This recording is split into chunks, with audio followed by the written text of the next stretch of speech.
Good day, and welcome to Blueprint for Clean Energy, a webinar speakers series hosted by the Yale Center for Business and the Environment. My name is Olga Kachuk, and I will be your host for today's webinar titled Accelerating Energy Storage Deployment. The Blueprint for Clean Energy webinar series invites leading practitioners and researchers in the field of clean energy to talk about the latest opportunities and developments in corporate, nonprofit, and public-private arenas. In today's webinar, we will explore the viability and challenges of energy storage in today's marketplace with our speakers Paul Gardner and Mike Hopkins. Paul Gardner is the global segment leader of energy storage at DNV GL. His experience includes electrical systems, network connections, grid integration issues, and regulatory issues for variable renewables, principally wind and solar. Paul now coordinates DNV GL's global activities in energy storage, covering all energy storage technologies and taking into account competing or complementary technologies. Mike Hopkins is the CEO of Ice Energy, a clean energy storage for the electricity grid, with its IceBear system deployed in more than 40 utility service territories. Ice Energy recently signed a 25.6 megawatt contract with Southern California Edison, equivalent to providing the electricity needs of over 19,000 homes. Before we begin, we would like to remind our listeners that we welcome any questions you might have, and will direct them to our speakers towards the ends of the talk. Please type questions directly into the GoToWebinar chat window throughout the presentation. And with that, I would like to welcome our speakers to Blueprint for Clean Energy. Paul, would you like to start us off? Yes, hello. Good morning, everyone. Good afternoon, where I am sitting in the UK. My name is Paul Gardner. As you've heard, I'm the global segment leader for energy storage within DNV GL. And this afternoon, I'm talking to you about some work we led for the World Energy Council. If we can move down the page, please.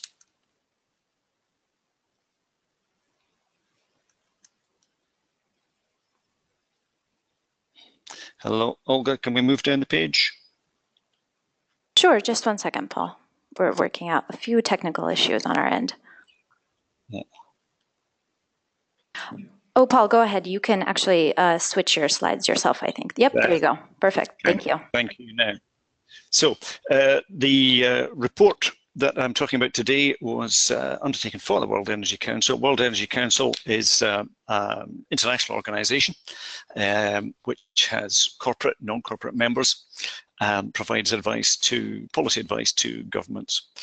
The report you see is on the right-hand side of that slide. We were lead authors using our energy storage teams in the UK, the Netherlands, and in the US. A large part of the work was economic analysis, which was led by PwC, based in Germany. And the report itself had contributions and was reviewed extensively by several member organizations of World Energy Council. You can find the report at this location. I have to say that what I'm reporting here is our views, DNV GL's view in this report. I don't expect that they differ very much from any of the other participants, but it is our own views that I'm talking about here.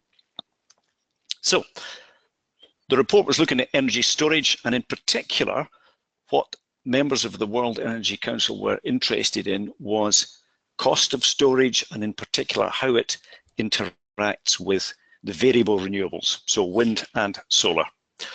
And we need to, first of all, think about how we are measuring cost. So levelized cost of energy is a metric that's often used in the energy industry, particularly in the renewables, for several good reasons. First of all, for the renewables, the costs are largely capex, and they are largely well known at the start of the project. There's not much risk of costs changing greatly during the lifetime of the project.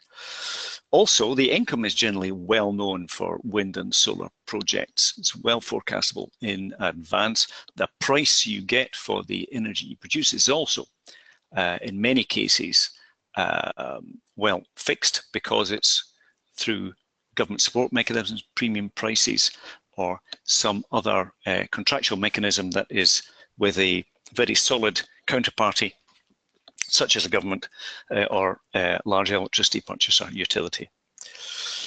Also, the variable renewables, wind and solar, have near zero marginal cost. So that means that they are always going to be high in the merit order. They are always going to be chosen to run first before others with higher marginal costs.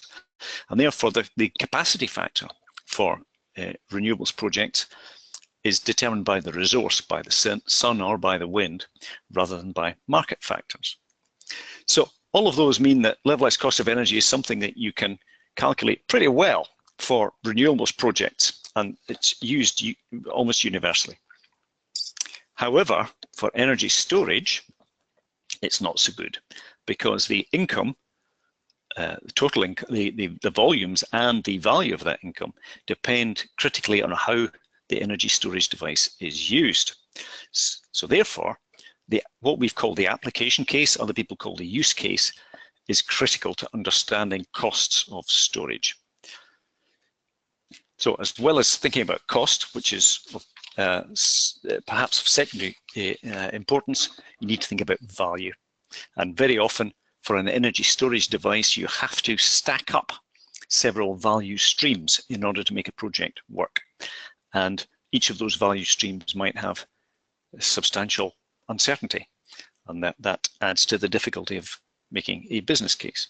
So we need to talk about some metrics. Now, for many of you, this slide will be revision. You'll know it all, but I'm sure there will be some people on the call for whom it will be useful to go through some basics.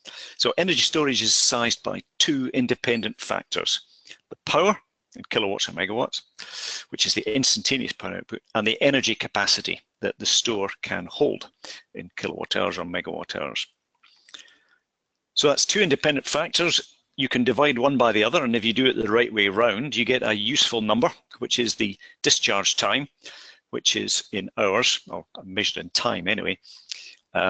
Discharge time, or often called the E2P ratio, the energy to power ratio. And this leads us to the concept of high power versus high energy storage applications. So if you look at the graph on the right-hand side, we have here energy capacity along the x-axis, going up to very large indeed, hundreds of terawatt hours. And on the y-axis, we have the discharge time. So just to give an illustration, look at the bubble called flywheels. You see that flywheels down towards the bottom left have relatively short discharge times. They can be discharged in times of around a minute or a few minutes. And that makes them high power devices. They're suitable for providing large amounts of energy for short periods. They're not suited for providing energy over long periods out towards, up towards the top of the graph. A couple of other things that it's useful to see on this graph. First of all, there's quite a few technologies that are clustered around about 1 day discharge time, roughly. And that's because, partly because use of energy storage to balance out the daily variations in electricity demand is a good market for energy storage. So there's a natural clustering of technologies around about 1 day-ish. You'll see there's almost no technologies that lead to what we would call seasonal storage up towards a month and a year. One other thing to draw out this graph is the, if you look at the pumped hydro bubble, pumped hydro is the most mature technology on this graph. It's also the most widespread. A very large fraction of the installed energy capacity in the world, energy storage capacity in the world, is pumped hydro. And yet you'll see it's quite a small bubble. You compare it with thermal energy storage, a very much larger bubble. So why is that the most mature technology occupies the smallest space? And this highlights one issue with this graph and others like it. There's many of them around the common currency. This graph is showing two different things. For the mature technology, it's showing where the technology has a niche application, where it is economic. For the less developed technologies, it's showing what is technically feasible, not what's economically advantageous. So that's something to bear in mind when looking at these kind of graphs. Anyway, let's move on to second slide on metrics, and this is just to show some cost figures. There's a lot of hype around about energy storage, and a lot of it is due to fall in the cost of batteries, and so I felt it was necessary to put up a graph that shows, in fact, this is happening. I'm afraid we've lost the legend off the left-hand side, but the y-axis is US dollars per kilowatt hour. Now this shows a good downward trend both in domestic batteries, the orange one, domestic lithium-ion batteries, the orange one, and in electric vehicle batteries, which is the blue one.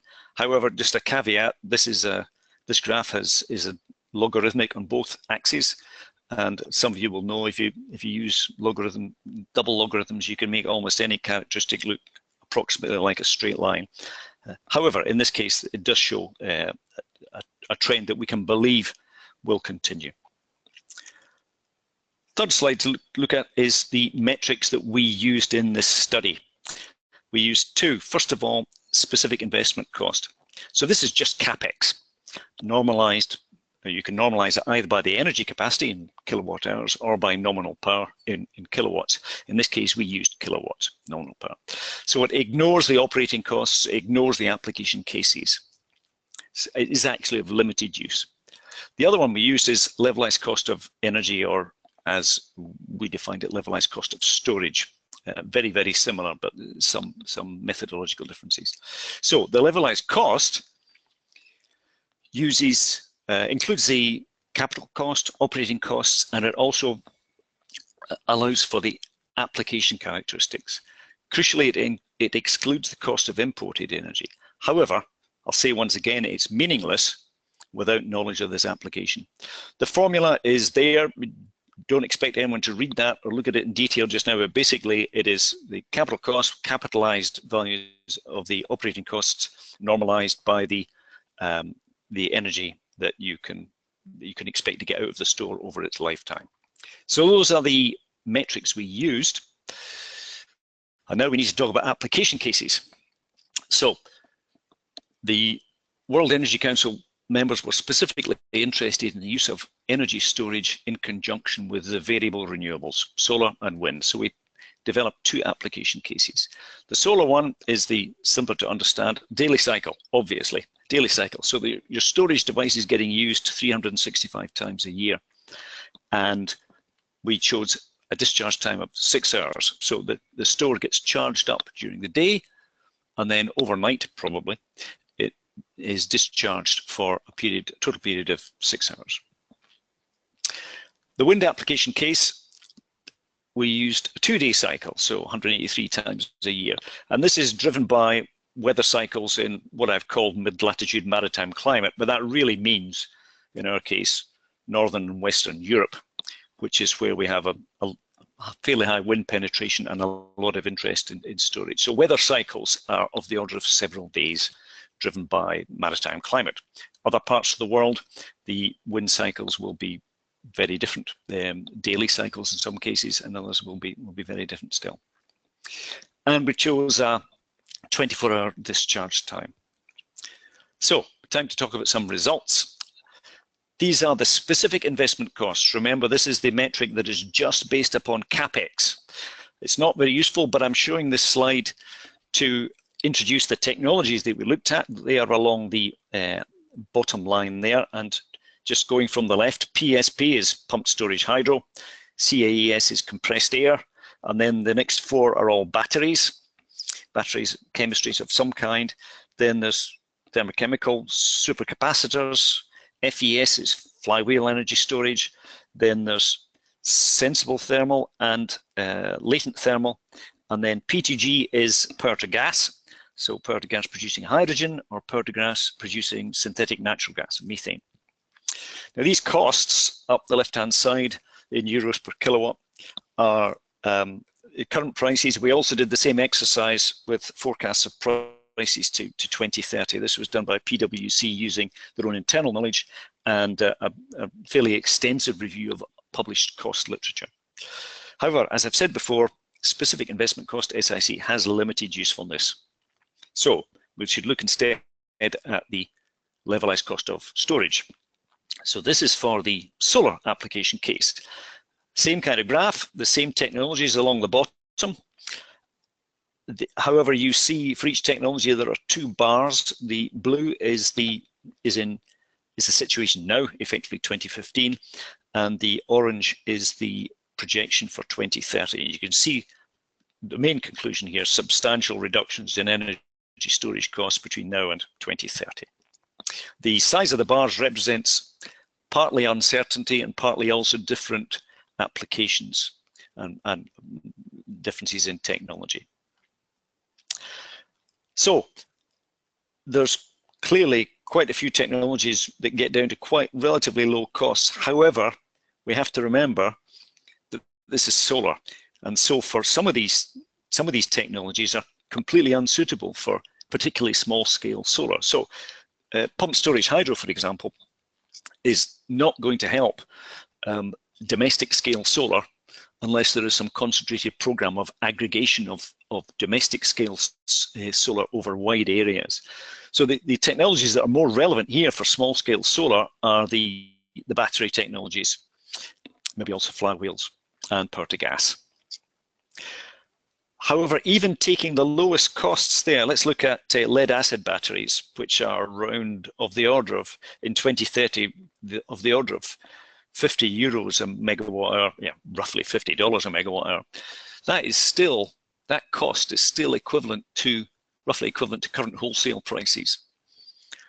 So putting energy into the store and getting it back out again has doubled its price, which just goes to show that energy storage, although the costs are forecast to come down radically, still struggles to compete.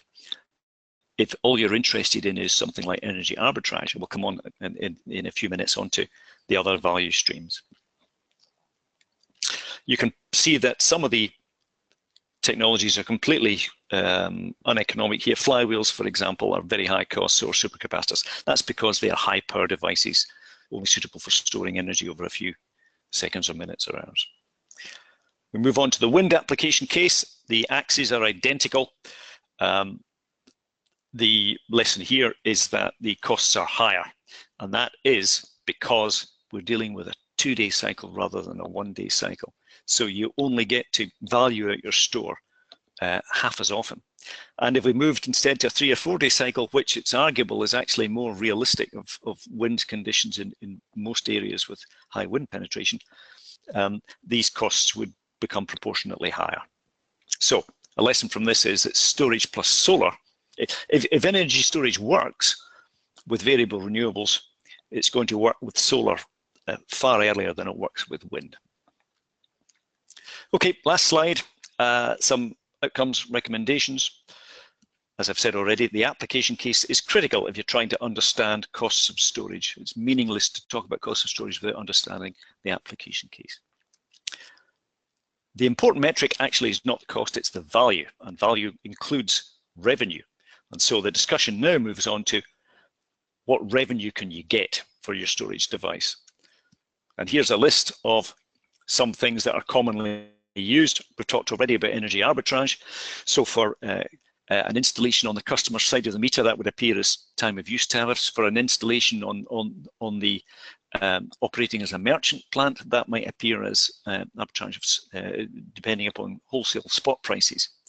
Minimizing peaks, again, for an installation on the customer side of the meter, that would appear as reductions in maximum demand charges. But on the connected directly onto the network, perhaps owned by a utility, that would appear as savings in grid reinforcement costs. For a wind farm, it might appear as, a large wind farm might appear as reduction in connection costs, for example. Frequency response, which is actually turning out to be, in a couple of places, turning out to be one of the most hopeful ancillary services that storage can provide, the most valuable. Here in the UK, we are currently witnessing a tender by the national system operator for provision of fast frequency response, and we will get the results in a couple of months, but it's looking very much as though energy storage devices will scoop the pool there. There's also capacity value, and there's many more possible value streams, depending very much on how the regulatory and commercial system in a particular country is set up. So, as I said at the beginning, these value streams may have substantial uncertainty, and in fact, they do have substantial uncertainty. You don't get anything like the 10 or 15-year contracts that a wind farm or a PV farm might expect to get under traditional support mechanisms. These contracts might only be for 6 months or 2 years. And there's substantial competition from other sources like demand response. So it's not at all clear what the prices for any of these services will be in a few years' time. So the question really is, how do you stack these up to convince the people coming up with the money, the bankers or the investors?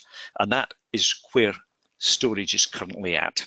That's the current situation of storage, trying to find business models that stack up enough sources of value with enough certainty to make the projects fly. And with that, I think I'll close. If there are any specific questions of information or clarity, we might want to take them now, but otherwise we can take more questions at the end. Great, thanks, Paul. If you're just joining us, we're speaking with Paul Gardner of DNV GL and Mike Hopkins of ICE Energy on the opportunities and challenges of energy storage. So far, we've covered the metrics commonly used for assessing the costs of energy storage, as well as the sources of value for these projects. In the next 20 minutes, Mike will highlight the technology behind ICE Energy and share the cost reduction potential of the units. Then we'll pose questions to our speakers for the Q&A session. I think, Paul, we can hold off on questions until the end of the Q&A session. So, Mike, why don't you jump in? Thank you. Pleasure to be here, and I'm actually quite excited to be able to share with you what we're doing in the area of energy storage. We're talking about a subject, accelerating energy storage, that is, I believe, literally changing the world that we're living in for the better.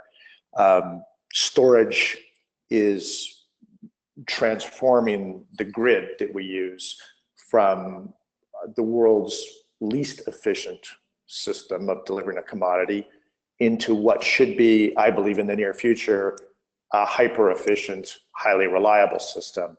At the same time that storage is paving the way for what many are trying to do with renewables, which is to have renewables fully leave behind fossil fuels as a source of power. Speaking as someone in the storage industry, I think what's interesting, but it makes it a challenge, is that the storage technologies are developing so fast right now, and the costs are changing so quickly that it's very hard to stay current, even when you're inside the business. And not only hard to stay current, it makes forecasting where this is headed and how fast this transformation is going to occur very challenging. Anyways, that said, I will get into talking about what we do specifically. So our company, we began back in 2003. So as a distributed energy storage company, we've been around a relatively long time. We're currently headquartered where I'm speaking from, Santa Barbara, California. We have been and continue to be quite California-centric, just because of how good a market California is for energy storage and how it, in many respects, I think, pioneered the creation of a real clear storage market without the challenges that Paul was discussing about finding value propositions. Here in California, we have an extremely well-defined, highly functioning, lucrative market for energy storage. Our product, our ICE batteries, which we call ICE bearers, they are systems designed to store cooling, but what they're really intended to do is to provide the owner of them control over the use of electricity for cooling, specifically control of when electricity is used for cooling. And I'll explain that when I get into discussing how our product works. Most of our business, almost all of our business, has been selling our systems to electric utilities in large scale, megawatt scale. And the value proposition for the utilities is, I'd say, largely a capacity value proposition, which is delivering to the utility control of their air conditioning load. Utilities generally would identify their air conditioning load as their most problematic load, in the sense that it's the definition of peaky. It is what causes the peak. And it's an uncontrolled load. It's one that's very, very difficult for a utility to get any kind of reliable, consistent control. With our product, with our thermal energy storage attached to the AC load, it actually does turn that air conditioning load into a completely controlled load, something that can be used by the utility as opposed to a problem that they have to mitigate. We've got 11 megawatts worth of our systems installed and operating. As a sign of the change in the market, especially here in California. Those 11 megawatts, we took the first 12 years of our history to sell. And in the last year and a half, we've sold 41 megawatts, which are just getting started to be installed. And our expectation based on contracts currently under negotiation is we'll triple that 41 megawatt number of megawatts to be installed by the end of this calendar year. Although I said that our business has been utilities, a new market that is opening up for us, especially in California, but we're seeing it elsewhere now, is the retail market, the direct-to-consumer market, where the rapid reduction in the cost of storage and the move towards time of use rates is opening up a market that hadn't really been lucrative, but now appears very attractive, just selling directly to homeowners, directly to commercial and industrial customers. The product that we've had around the longest, going on 8 years now, we call it the Ice Bear 30. It's a storage device, thermal storage device designed to be physically connected to the most common type of commercial air conditioning, which is the so-called package air conditioning units, the direct expansion based units that are, it's what you see on rooftops when you fly over usually. And the larger the building, the more multiples of those that you see. We are usually operated by the owner of our systems, and all of our systems are networked so that they can be aggregated and controlled in real time. We're usually operated in a way where we are making ice, cooling, and storing it during off-peak hours. That could be at night. That could be when there's actually solar over generation during the middle of the day. And then we deliver our cooling when it's peak. And when we deliver our cooling, what that specifically means is that the Ice Bear turns off the air conditioner that's connected to, eliminating the electrical load, and then just melts the ice that it made during the off-peak hours, enabling it to provide all the cooling that the air conditioner would have been providing had it been operating. The system, as you would imagine, since our customers have been utilities, is optimized for utility ownership. That's why a lot of investment has been made by us in the control systems and making it a robust 20-year asset like other grid assets. It's physically located behind the meter, actually behind the air conditioner. And as I mentioned, fully dispatchable and controlled in real time. It is typically used to deal with the traditional peak, the kind of middle of the day peak. And that takes advantage of a cool nighttime temperature when making the ice. But most recently, we've begun deploying it in a way to deal with the duck curve, where we're making ice at night, displacing the AC load in the morning before there's much solar. We're recharging the Ice Bears with solar during the dip in the duck curve, especially where there's actual over-generation. And then as the curve starts to rise again, as solar dissipates, we discharge for a second time. And that's our kind of sun and ice product. The way it works, this is just a graphic on this slide of being physically connected to the air conditioner, making the ice whenever you want to, and then turning off the air conditioner and using that ice to provide the cooling the air conditioner would have provided without the use of a compressor. It's delivering the cooling. It's a simple system, and if any engineer is looking at it, they're going to recognize right away that it has a lot in common with an air conditioner. It's just we're not cooling air, we're creating ice. Many of the parts are in common. The real magic behind it is how we make ice and melt ice efficiently and cost effectively. It's certainly not the fact that we can make and melt ice, but it's how we do that cost effectively and efficiently. And that's where we have 15 patents, is all around that making and melting of ice in a highly cost effective way. There's a picture of the ice bears here on this slide. The ice bears are on the left, the air conditioners are on the right, which I guess just shows you that our product is often mistaken for air conditioners, and that's deliberate. Our objective is when our systems are installed, they're intended to disappear. They're not intended to be obtrusive. They're intended to just fit right in. We have a new product, first new product really since we began the product, the banner business with the Ice Bear 30. It's called the Ice Bear 20, but it's a residential system. It is based on the Ice Bear 30, and so in a lot of respects, it's just a downsized version of the commercial unit because it's sized for houses instead of commercial buildings. But its big differentiator is that it does not add on to an air conditioner. It completely replaces the air conditioner. And that is a technological breakthrough that we had with the residential unit. Based on what we've been doing with it since we unveiled it in February, we now expect that it will actually quickly overtake our commercial unit in terms of sales. We've already pre-sold the product to National Grid for a project in the island of Nantucket to eliminate the need for a new transmission line by controlling the AC load with these systems. We've also been selected as the cooling system for a new housing development in Abu Dhabi, where it's just being compared to traditional AC units and found to be more efficient, environmentally better, and provides the country of quite a significant amount of storage, in that case up to about 80 megawatts.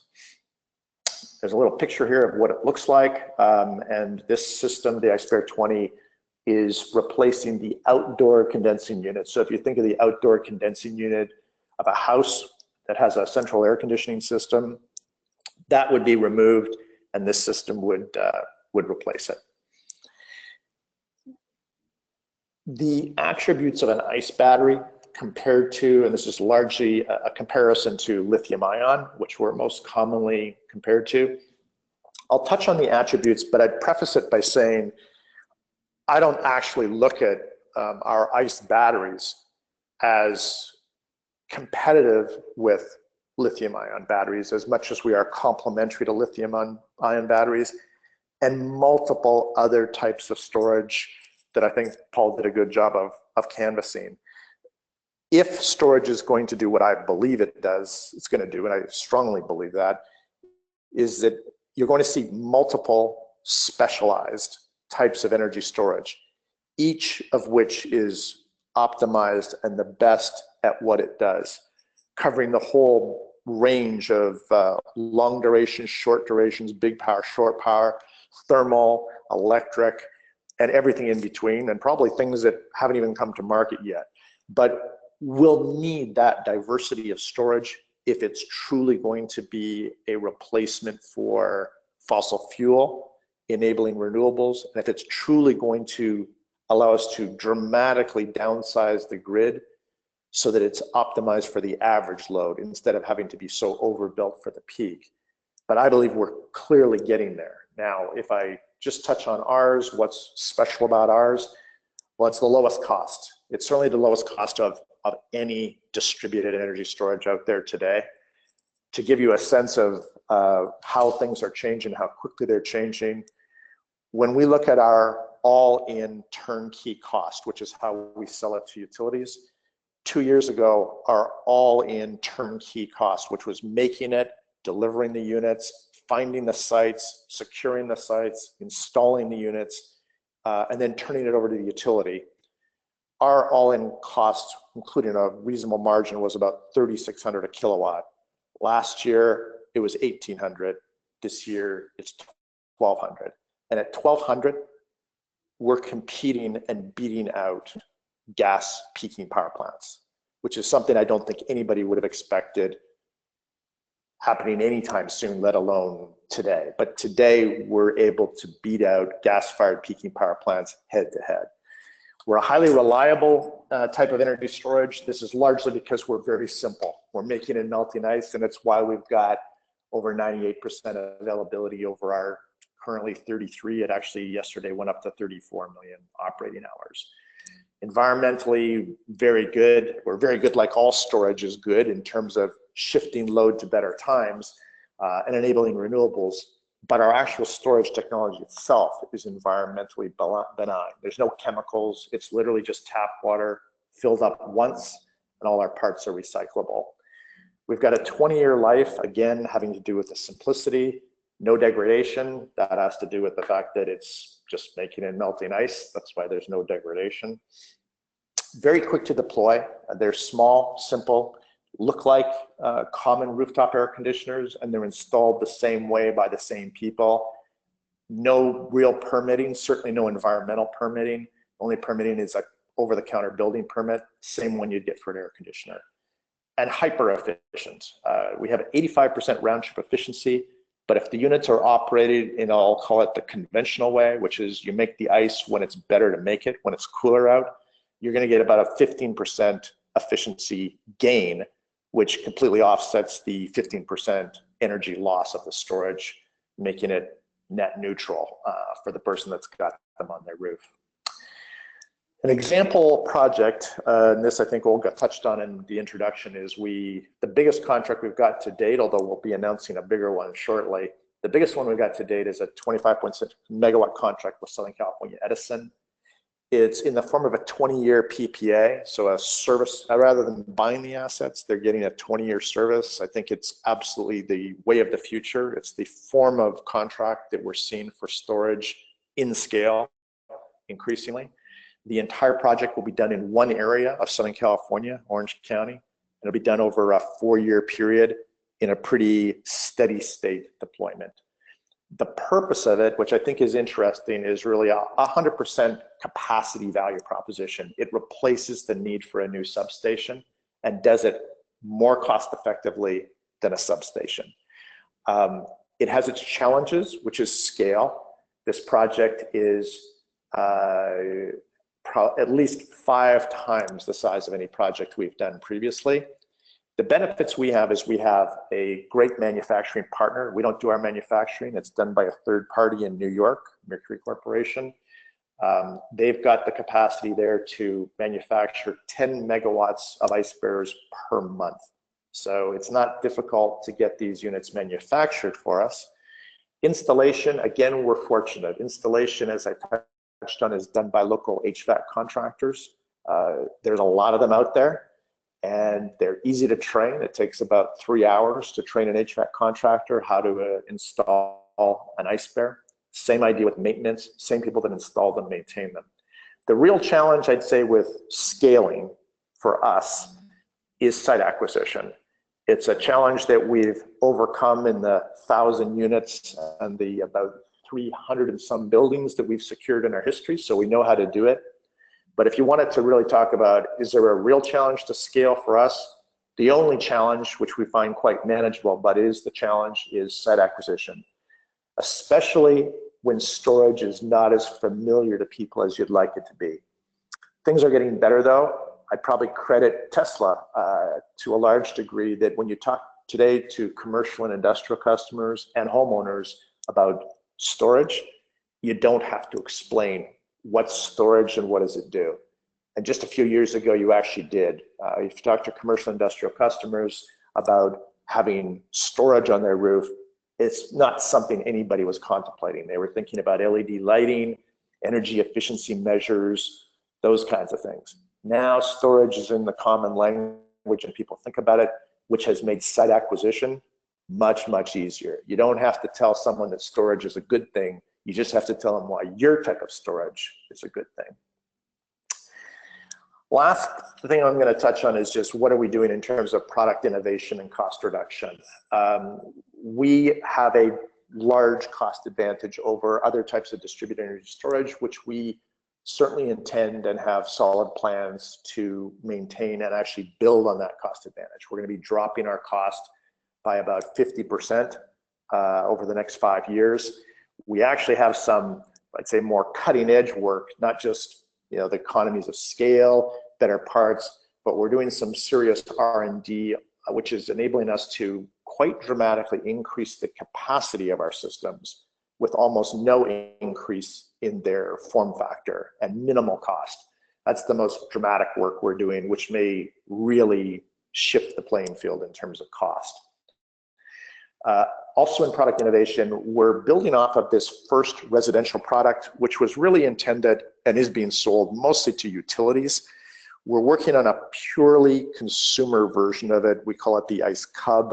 It'll be a small, high-tech, consumer optimized product and a whole new way of cooling the home. And that's a project that we're doing not on our own, but working with NRG and a Danish company called Danfoss.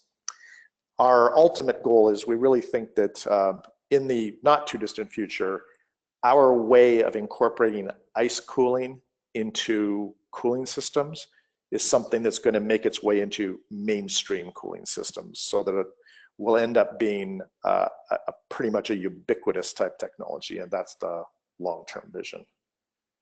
And with that, I think I'll call it good for now and look forward to any questions. Great, thank you so much.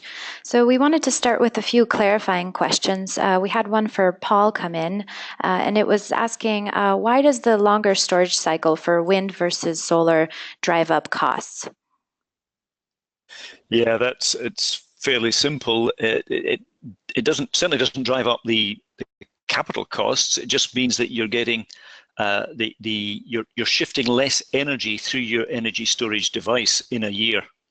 You're using your energy storage device less frequently, so there's less energy being stored and discharged in a year.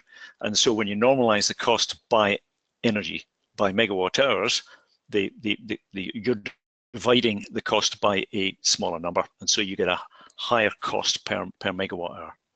Got it. Thank you.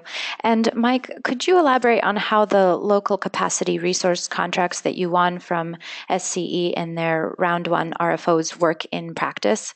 So is the assumption that you can sell enough ice bears or have enough in backlog to ensure the committed capacity is in place by the dates that they require? And if the ice bears are unable to demonstrate available capacity, how would you backfill the capacity commitments? Sure. So the SCE contracts for us, and I believe for the other capacity resources that they acquired, all have some common themes. One of them is what I mentioned, that they're not buying the asset. They wanted to buy capacity under service agreements. In our case, the basic way that that's being done is they want a fixed amount of capacity, which is in our case 25.6 megawatts. They want that installed and in place and maintained in place for 20 years, starting, well, we're expecting the whole project to kick off in the next few months. And then our capacity, which will be in the form of installed ice bear units, will be coming online and is supposed to come in line in kind of fixed quarterly increments of about 2 megawatts every quarter. So we're set up, as we are, by the way, in pretty much all of our utility programs, to follow a process that has us get ice bears manufactured and put into inventory, shipped into our warehouse in the relevant area. We do a site acquisition program before we bring any of those ice bear units out, where we start to fill up a backlog of sites that are qualified, which means there's room, there's the right air conditioners, the customer, the utility customer signs up for the program. And with that in place, we begin the installation process and we schedule it so that they come online in a constant flow, which we have all scheduled. The test of whether we've installed it is pretty simple. The ice bear is installed, turned on, and the utility can see that it's there and functioning. There's a test that you run. The test of whether it's working, meaning the capacity is there, in our case, it's really simple. They're not measuring electricity or load drop. What they're measuring is, and what they've really purchased in our case is They want a defined electrical load, which is the electrical load associated with the air conditioning in Orange County. They want that under their control. And the test of whether it's under their control is whether the air conditioners are turned off when they want it off. Now, behind the scenes, what's happening is we're not only turning off the air conditioners when we're told to, but we're substituting to the building the cooling that those air conditioners would have provided the building. The utility, though, isn't really concerned about that. I mean, they care about their customers, but from a capacity point of view, from a maintaining the grid perspective, they care about one thing, and that's they know there's an air conditioning load. They know what that load looks like. They want to be able to see that load, and they want to see that load disappear on demand, and that's what we do. In terms of a backup plan, we have to deliver that capacity. We have to deliver that ability to turn off the air conditioners. We've been doing this for 12 years. We've never had a case of not delivering the capacity. So we're not set up to have like alternative ways of controlling AC load. We do it the way we do it because it's a way that's never failed and it's reliable. Where we do have an outage, the outage is an outage of an individual ice bear unit, not the whole fleet of ice bear units. We've never had a systematic issue. So if you think about our SC project, it's going to involve 1,800 ice bear units. The contract allows for there to be up to a 25% loss of capacity, or some number like that, some large number. If we have an outage, it's going to be some small fraction of 1%, and it's going to be very temporary because every one of our units is monitored in real time. And in almost all cases, we know there's a problem way before there's an actual malfunction. Got it. Thank you. Paul, our audience is interested in hearing more about how you see the results being applied. What companies have so far developed the best business case using the various value streams? And in your opinion, what regions in the U.S. would have the best regulatory and business environment for energy storage deployment? Well, those are difficult questions because, as I hope was apparent in the presentation, and also from Mike's, what we're seeing is the development of a very large number of niches. Energy storage, I agree entirely with Mike. Energy storage will in 5 years' time, we'll not be talking about energy storage as a subject. There'll be 10 or 20 or 50 energy storage applications, each one of which will be very different. So domestic batteries for domestic PV, for example, will be an entirely different application niche from, for example, dealing with the air conditioning load. So the questions, those questions that have been asked actually need to be answered in the context of specific locations. I think if we look at the first question about what companies are what are companies doing, you're seeing, well, certainly domestic PV batteries. So there are 20,000 domestic battery installations in Germany to deal with PV alone. There's something like the same number in the US, maybe slightly less. And we can see the same kind of thing happening in Japan, maybe Korea, and anywhere else where there's a large amount of PV is coming and the regulatory background and the tariff structure permits this to happen. So that's one application. I mentioned also the frequency response application, which seems to provide quite a lot of value to utilities. Mike mentioned well, certainly the air conditioning issue, but Mike also mentioned the avoidance or deferral of network reinforcement in the case of Nantucket. Nantucket being a very good example. So those are specific cases where if you can show you can defer network reinforcement or avoid it, you can save a very large amount of money with only a few megawatts of storage. So I'm afraid I can't give simple answers to both those questions. We are looking at a very, very complex patchwork of areas, geographical areas, and also regulatory areas, commercial areas, where different types of storage will emerge. So another way of looking at it is, why is this all happening now? If there's all these different niches, why are they all suddenly emerging at the same time? Good philosophical question. Partly, I agree with Mike on the Tesla effect. It's now something that people talk about. Also, people now expect technology costs to fall rapidly. The experience of PV, the experience of mobile phones, people expect that new technology that's small, it's not large utility scale stuff, it's not power stations, stuff that's relatively small, commercial, domestic, they expect that rapid reduction in cost now. They might be disappointed, but that's what they're expecting. So something that's marginal or not quite possible now, provided it's interesting, people kind of expect it to become economic in the fairly near future. So those kind of factors, I think, are leading to this. We have to be careful that it doesn't become hype or froth, but it's leading to this strong interest, and which enforces a new mindset on utilities and on regulators. And that is why I think we're seeing so much interest in so many areas just now. Great, thank you. We have a question that I think both of you would be interested in answering. What do you see? What do you foresee will be the balance or the battle between storage improvements versus microgrid expansion? Mike, do you want to take a stab at that? Sure. I would not see it as a battle. I would see microgrids as another great application of storage. In fact, microgrids, I think, are almost completely dependent upon there being storage. And the more cost-effective and reliable storage, the more realistic microgrids are.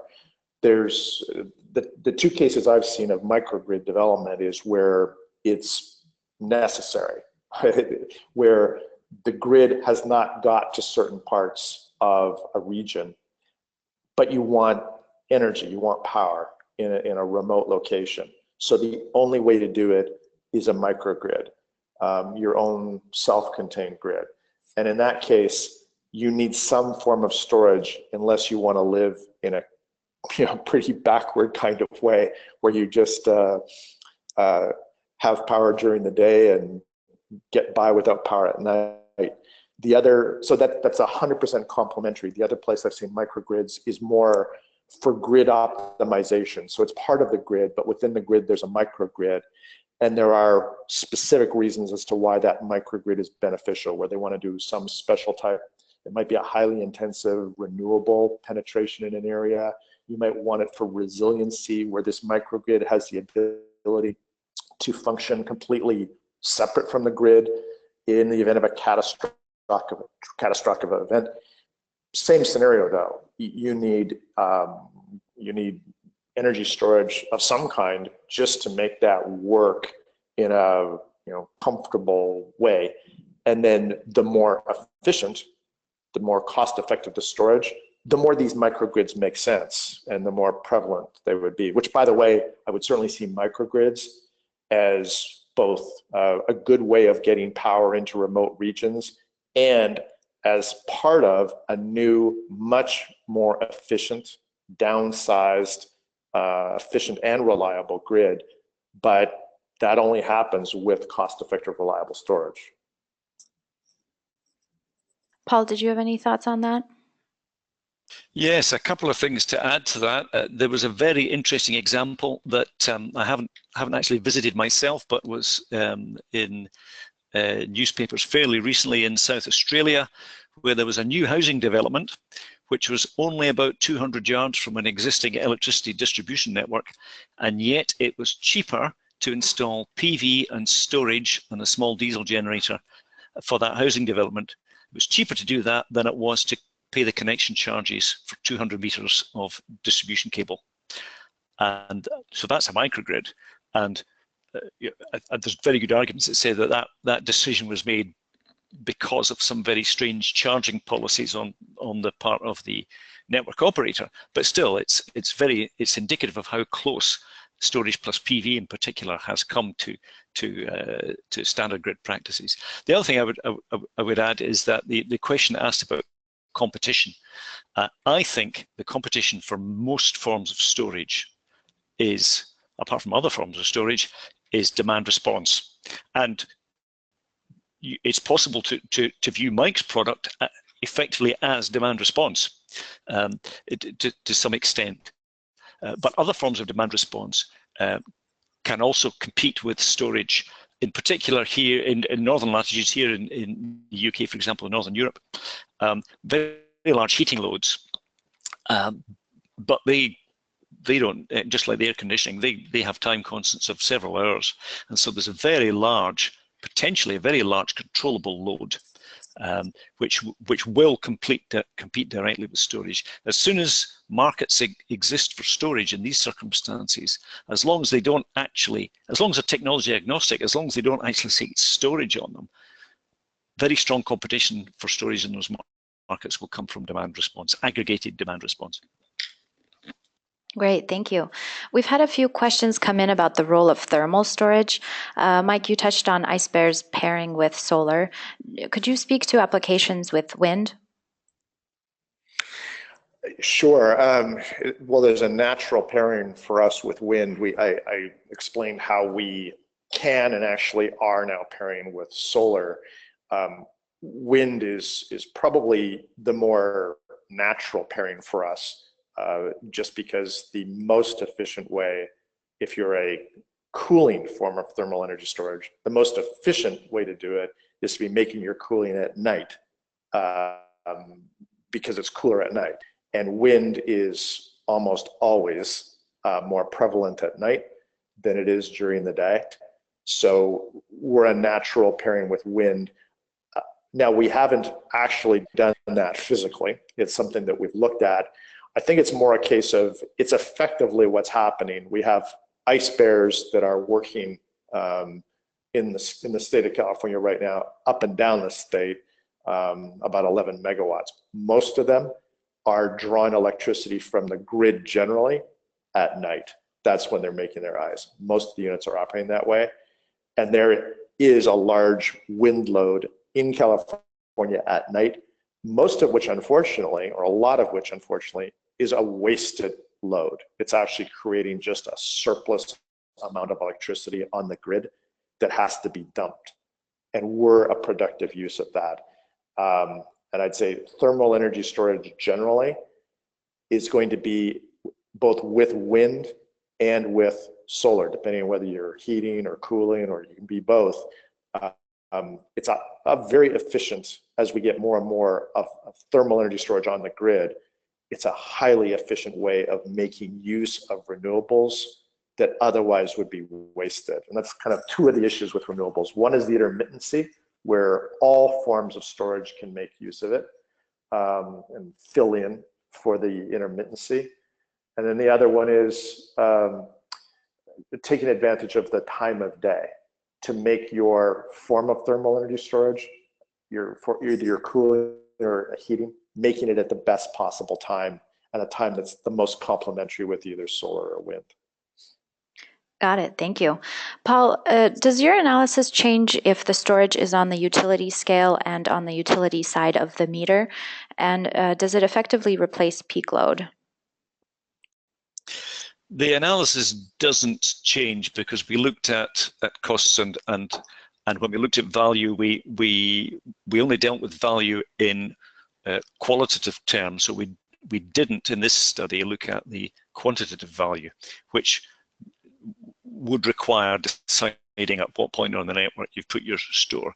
So we haven't looked at that in this work. There are several studies, many studies out there that do look at the value of storage, but they are all very specific in their location, which you have to be in order to produce any useful results when it comes to specific value. The issue of which side of the meter the store goes is really, to my mind, primarily a scale issue. Different storage technologies are optimum at different physical scales, kilowatts, megawatts, and that tends to determine where each will find its niche. There are Utilities, although they are often slow and conservative, when they do make their mind up, they can install, as we've just heard from Mike, they can go ahead with projects with tens of megawatts and pretty soon, I think, hundreds and thousands of megawatts. Whereas if you are dealing with domestic customers, small commercial, you're only ever dealing with individual installations of a few kilowatts. So that question really depends upon there are different technologies are suited for different points on the network. And there's an additional complication, of course, which is the regulatory framework. So if a technology was useful for electricity network operators, for example, peaking battery storage to be used to remove the peak from a substation to avoid the need to build a new city centre substation, for example, that could well be very economic, but in many countries, network operators are not allowed to own storage. They're not allowed to own anything that could effectively interfere with the electricity trading market. They're not allowed to own generation, they're not allowed to own storage. So those kind of factors are market barriers that make no sense, and they will eventually be removed, but it's not going to happen easily. That requires concerted action, and it will have to. My previous experience renewal shows that it can take a long time for ideas and concepts that are proven to be acceptable in one country. It can take a long time for regulators and utilities to accept that can also be done in another country. So to some extent, for large-scale storage, tens of megawatts, so on the network side of the meter, it's regulatory barriers that are probably the ones that will delay things the longest. Thank you, Paul. Well, we're out of time for today. We want to thank the Blueprint audience for all of your questions. We have many more questions than we can answer during our time today, so we'll forward the remaining questions to our speakers. With that, we'd like to conclude today's talk on accelerating energy storage deployment. Paul, Mike, thank you for joining us today. Thank you. Thank you. To view a recording of this webinar, please visit the Events tab on the Yale Center for Business and Environment website, or access the recording through the Yale iTunes University podcast. Be sure to register for our next webinar on April 12th for a discussion on the Green Bank Network with representatives from the Green Banks of New York, Connecticut, and the UK. Thank you for joining us. Until next time, this is Olga Kachuk from the Yale Center for Business and the Environment.